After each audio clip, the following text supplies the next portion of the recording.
ओम नमः पार्वती पते हर हर महादेव।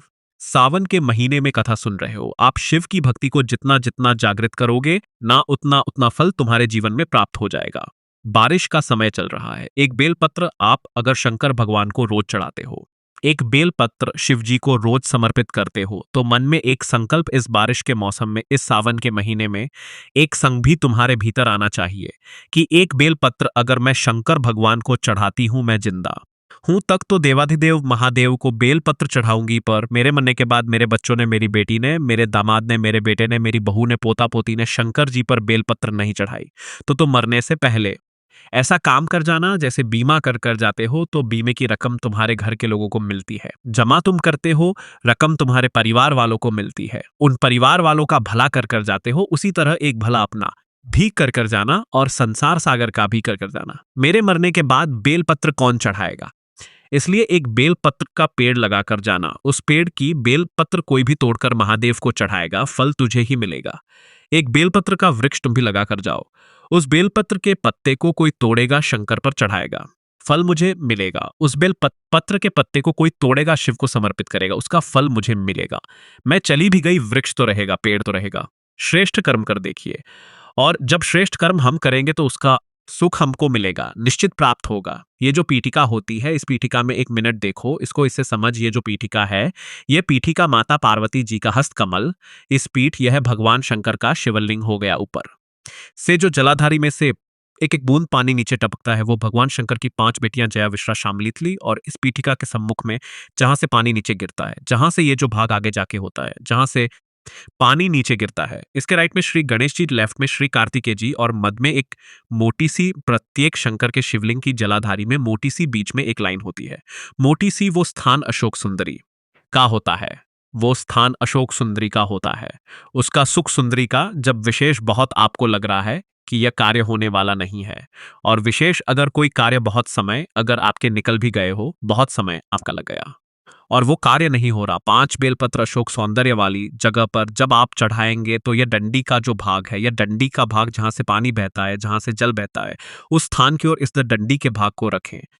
5 बेलपत्र, एक बेल, जब डंडी का भाग हमने इधर कर दिया, थोड़ा समझ ले अच्छे से, जैसे से ये जलहरी समझ लो। एक बेलपत्र अपन ने रखी, डंडी का भाग जहां से जल बह रहा है, वो सो रहे हैं। दूसरी बेलपत्र हमने उठाई और दूसरी बेलपत्र की डंडी को मध्य भाग की पत्ती पर, दूसरे नंबर की पत्ती मध्य बीच वाली पत्ती है, उस पर तीसरी बेलपत्र को फिर बीच वाली पत्ती पर, इस तरह से 5 बेलपत्र हमें देवद महादेव को समर्पित करना चाहिए। 5 बेलपत्र पर अपनी तीनों उंगलियां भगवान शंकर की 5 बेलपत्र पर स्पर्श, और एक लोटा जल भगवान शंकर को पंचाक्षर मंत्र नमः शिवाय, षडाक्षर मंत्र ओम नमः शिवाय या श्री शिवाय नमस्तुभ्यम कहकर जल चढ़ाने की दिशा। हमने पहले भी आप लोगों से कहा, अगर विशेष कोई कामना से हम जल चढ़ाते हैं, विशेष कोई मन की बात है और वह नहीं हो रही, उसके लिए हम जल चढ़ाते हैं, तो ध्यान रखने वाला विषय है जहां से जल बहता है, उसके ठीक विपरीत में आप बैठ जाओ। जल उत्तर की ओर जा रहा है, आप दक्षिण में बैठ जाओ। दक्षिण में बैठकर उत्तर की ओर मुंह कर लो, क्योंकि जल उत्तर की ओर जा, इधर जल जा रहा है, तो आपका बैठना इधर होना चाहिए। इधर जल जा रहा है तो आपका बैठना, हम बैठे ऐसा होना चाहिए। इधर जल जल जा रहा है तो आप जैसे बैठे हो वैसा होना चाहिए। वहां बैठकर 5 बेलपत्र रखकर उंगली का स्पर्श कर पंचाक्षर मंत्र या डाटाक्षर मंत्र या श्री शिवाय नमस्तुभ्यम बोलकर, फिर जल की धार दोनों हाथ से देवाधिदेव महादेव को अपने मन की कामना कर कर अश्वत्थ सुंदरी से अपने दिल की बात कहते हुए चढ़ाई दो, या 2.5 महीना होगा, और देवाधिदेव महादेव आपका वो कार्य सफल करेगा।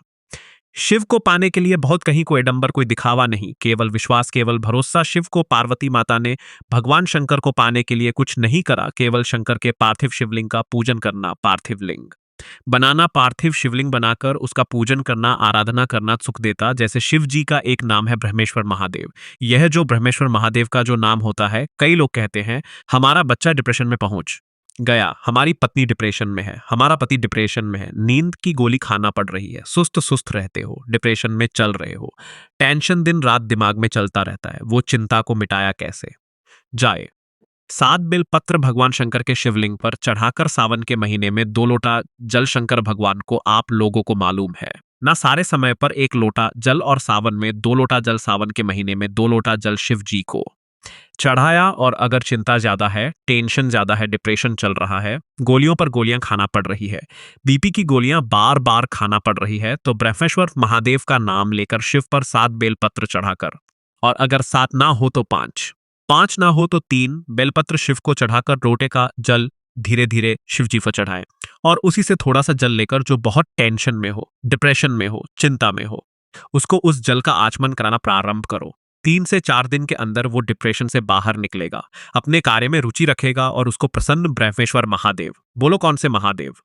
ब्रह्मेश्वर, बोलो ब्रह्मेश्वर महादेव की पार्थिव शिवलिंग के निर्माण को माता पार्वती जी ने किया, और उसका फल मां जगत जननी जगदम्बा अंबा को प्राप्त पार्थिव पार्थिव पूजन कभी भी खाली नहीं जाता, कभी खाली नहीं जाता। पार्थिव पूजन अगर किसी ने करी है तो खाली नहीं जाएगा। आप लोग 11 अगस्त को जो सावन की शिवरात्रि है, उस दिन जब आप शाम को 7 बजे पूजन करें, भले आपकी थाली में पूजन का सामान होना हो, केवल पार्थिव शिवलिंग बनाकर बैठ जाओ। जब हम जल चढ़ाएं आप भी साथ में जल चढ़ाओ। धीरे धीरे बाबा को बसदिया लगाकर बैठ भी गए। कुछ भी नहीं है तो भी बेल पत्र पत्र चढ़ाकर अगर जल चढ़ाओगे साथ में तो निश्चित है कि पार्थिव पूजन का फल तुमको प्राप्त जरूर। किसी किसी के यहाँ आज भी सिंदूर नाक से भरा जाता है तो मांग के मध्य तक भरा जाता है। आज भी शिव जी ने जब मांग में सिंदूर दिया, वो सिंदूर नासिका पर आकर गिरा नासिका, और जब नासिका पर आकर कर गिरा।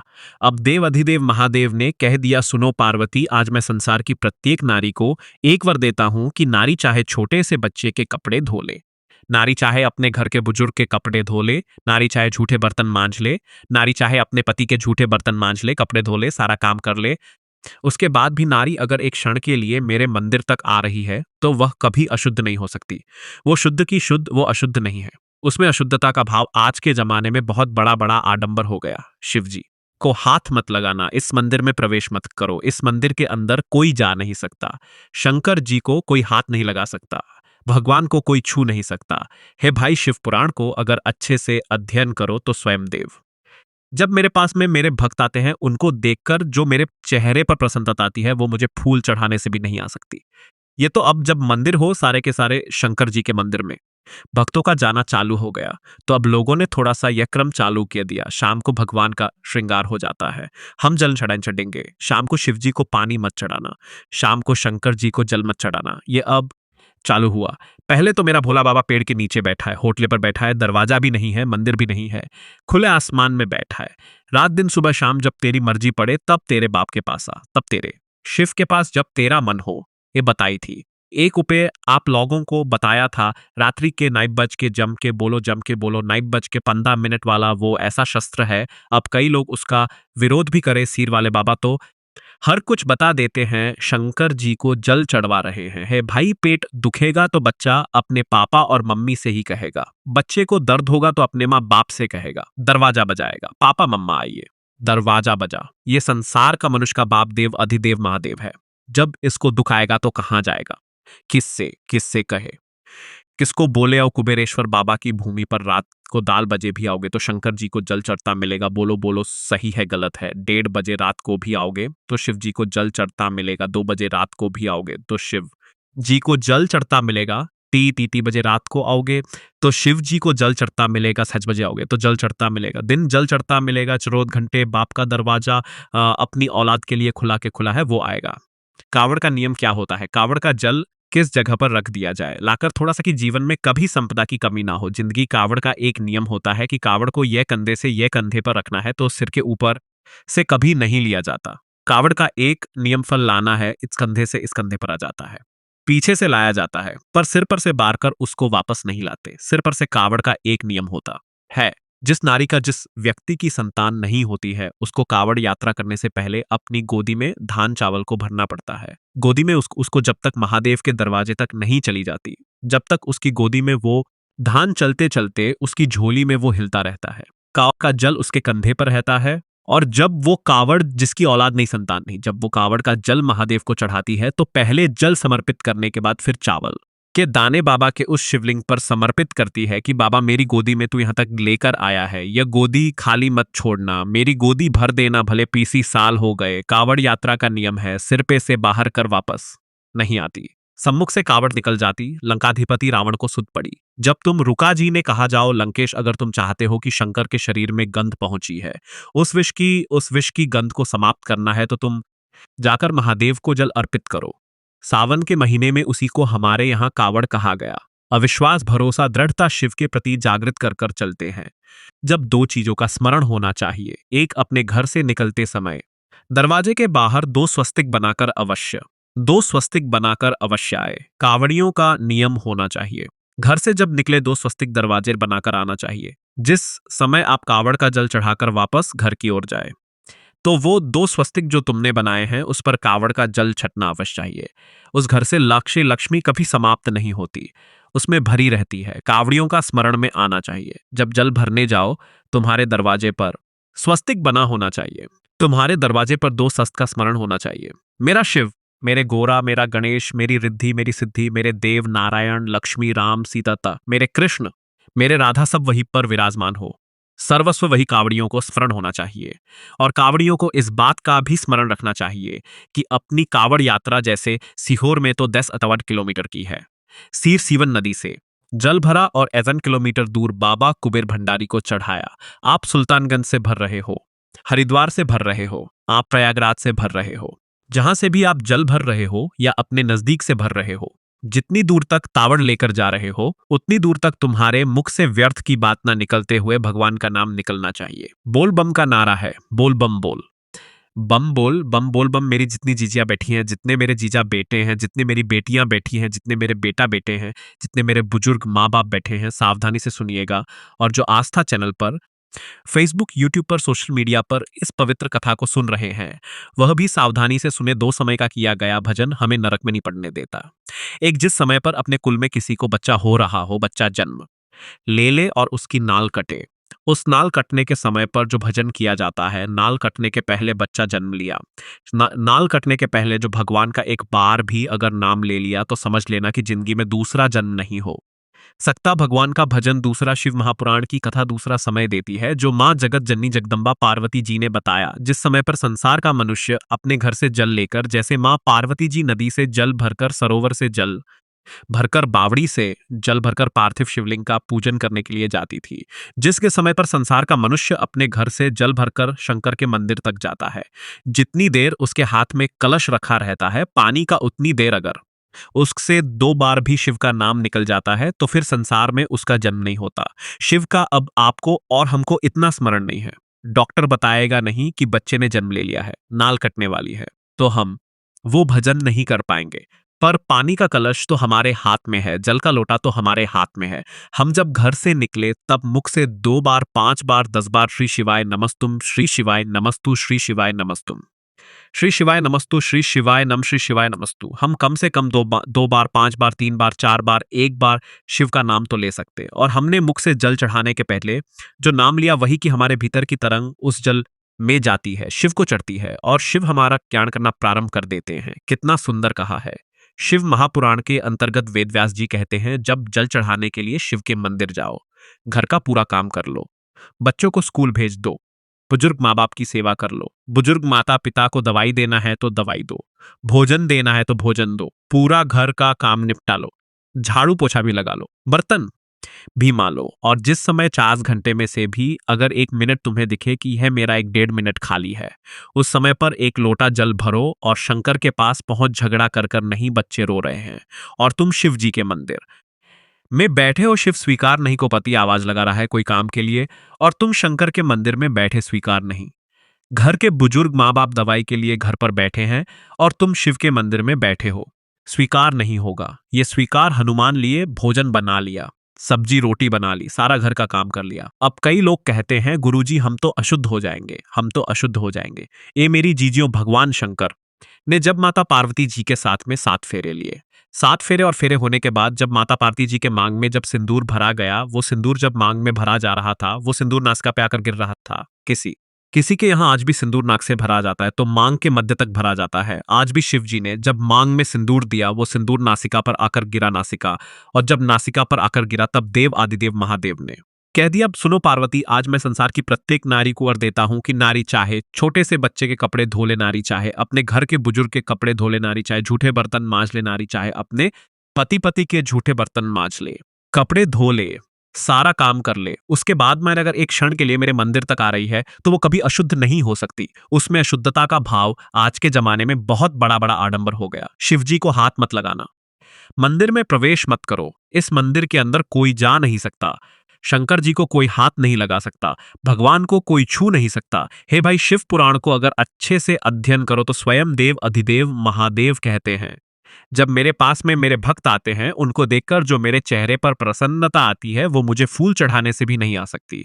ये तो अब जब मंदिर हो, सारे के सारे शंकर जी के मंदिर में भक्तों का जाना चालू हो गया, तो अब लोगों ने थोड़ा सा यह क्रम चालू कर दिया। शाम को भगवान का श्रृंगार हो जाता है, हम जल नहीं चढ़ाने देंगे, शाम को शिव जी को पानी मत चढ़ाना, शाम को शंकर जी को जल मत चढ़ाना। ये अब चालू हुआ। पहले तो मेरा भोला बाबा पेड़ के नीचे बैठा है, होटले पर बैठा है, दरवाजा भी नहीं है, मंदिर भी नहीं है, खुले आसमान में बैठा है। रात दिन सुबह शाम जब तेरी मर्जी पड़े तब तेरे बाप के पास आ, तब तेरे शिव के पास, जब तेरा मन हो।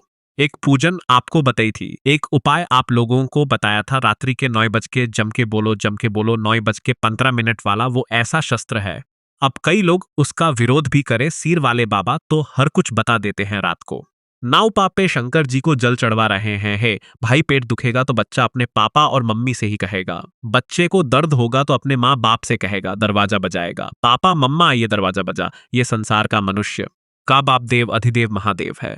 जब इसको दुखाएगा तो कहां जाएगा, किससे किससे कहे, किसको बोले। और कुबेरेश्वर बाबा की भूमि पर रात को 2 बजे भी आओगे तो शंकर जी को जल चढ़ता मिलेगा। बोलो बोलो, सही है गलत है? 1:30 बजे रात को भी आओगे तो शिव जी को जल चढ़ता मिलेगा। 2 बजे रात को भी आओगे तो शिव जी को जल चढ़ता मिलेगा। 30 बजे रात को आओगे तो शिव जी को जल चढ़ता मिलेगा। 30 बजे भी आओगे तो जल चढ़ता मिलेगा। दिन भर जल चढ़ता मिलेगा।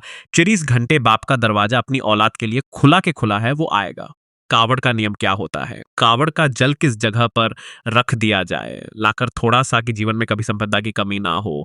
जिंदगी कावड़ का एक नियम होता है कि कावड़ को यह कंधे से यह कंधे पर रखना है तो सिर के ऊपर से कभी नहीं लिया जाता। कावड़ का एक नियम, कावड़ को इस कंधे से इस कंधे पर लाना है तो सामने से लाया जाता है, पीछे से लाया जाता है, पर सिर पर से बार कर उसको वापस नहीं लाते। सिर पर से कावड़ का एक नियम होता है। जिस नारी का, जिस व्यक्ति की संतान नहीं होती है, उसको कावड़ यात्रा करने से पहले अपनी गोदी में धान चावल को भरना पड़ता है। गोदी में उसको जब तक महादेव के दरवाजे तक नहीं चली जाती, जब तक उसकी गोदी में वो धान चलते चलते उसकी झोली में वो हिलता रहता है। कावड़ का जल उसके कंधे पर रहता है, और जब वो कावड़, जिसकी औलाद नहीं, संतान नहीं, जब वो कावड़ का जल महादेव को चढ़ाती है तो पहले जल समर्पित करने के बाद फिर चावल के दाने बाबा के उस शिवलिंग पर समर्पित करती है कि बाबा, मेरी गोदी में तू यहां तक लेकर आया है, यह गोदी खाली मत छोड़ना, मेरी गोदी भर देना।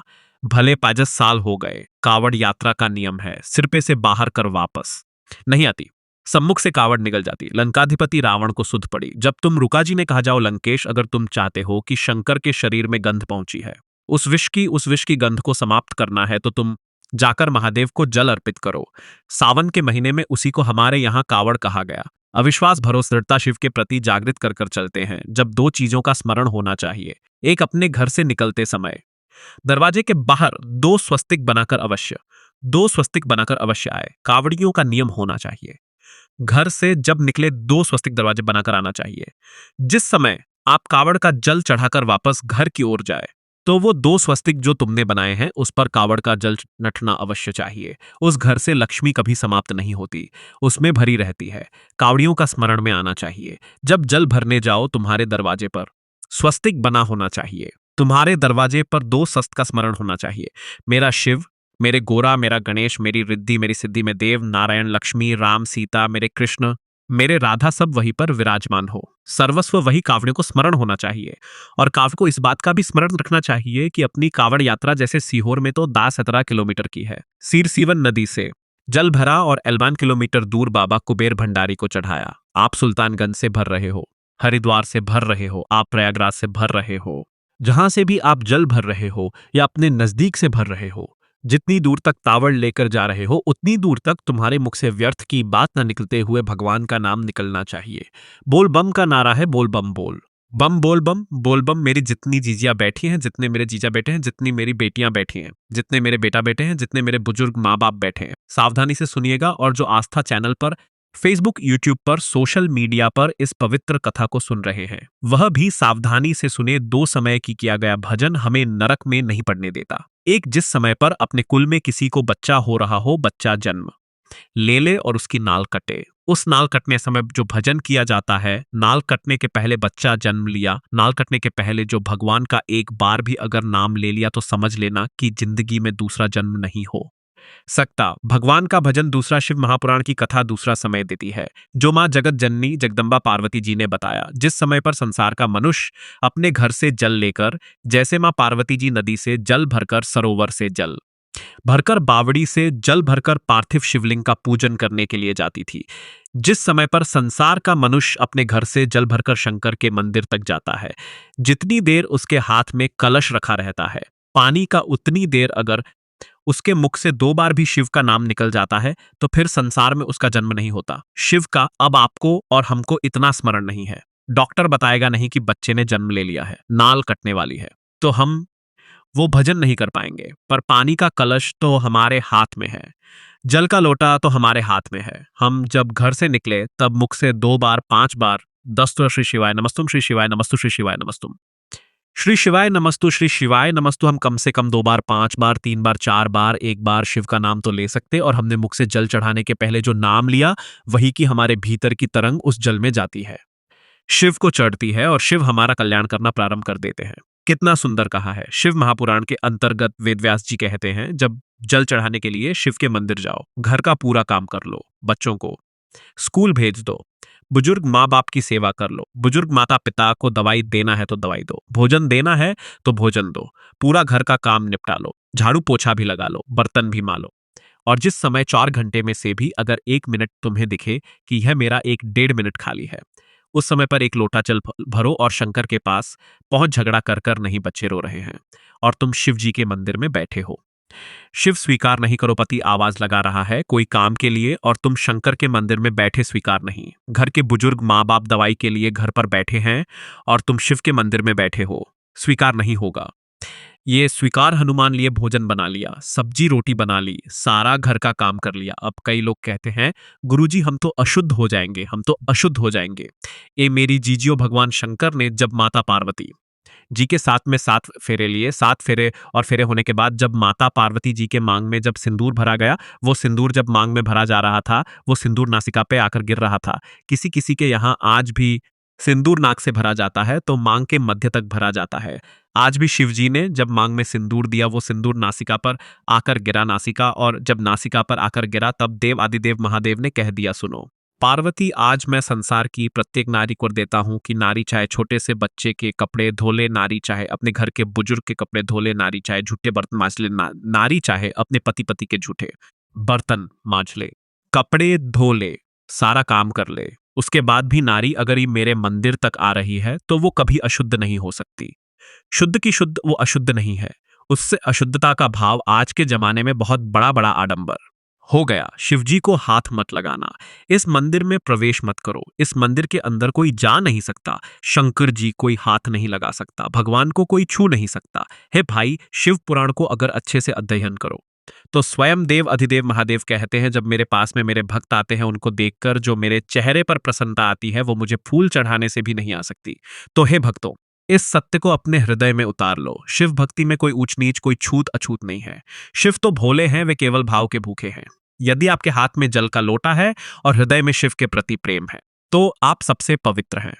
सावन के इस पावन माह में इन सरल उपायों को अपनाएं, चाहे वह बेलपत्र का वृक्ष लगाना हो, पार्थिव शिवलिंग का पूजन हो या कावड़ यात्रा का नियम निभाना हो। मुख्य बात है श्रद्धा और नियम। याद रखिए, शिव का नाम लेते हुए किया गया हर कार्य, चाहे वह घर का काम हो या मंदिर का पूजन, सब पूजा बन जाता है। इसलिए डरिए मत, झिझकिए मत, अपने कर्म करते रहिए और बीच बीच में ओम नमः शिवाय का जाप करते रहिए। इस सावन में शिव की कृपा आप सभी पर बनी रहे, आपके घर में सुख शांति और समृद्धि बनी रहे। तो प्रिय भक्तों, आपको यह पावन वीडियो कैसा लगा हमें कमेंट में जरूर बताएं। अगर आप महादेव के सच्चे भक्त हैं, अगर आपके हृदय में भोलेनाथ के प्रति अटूट श्रद्धा और प्रेम है, अगर आप चाहते हैं कि महादेव की कृपा आपके जीवन में सदा बनी रहे, आपके घर में सुख शांति और समृद्धि का वास हो और आप सच्चे मन से महादेव को प्रसन्न करना चाहते हैं तो अभी इसी क्षण वीडियो को लाइक करें, हमारे YouTube चैनल को सब्सक्राइब करें और कमेंट बॉक्स में पूरे विश्वास और भक्ति के साथ लिखें हर हर महादेव। धन्यवाद।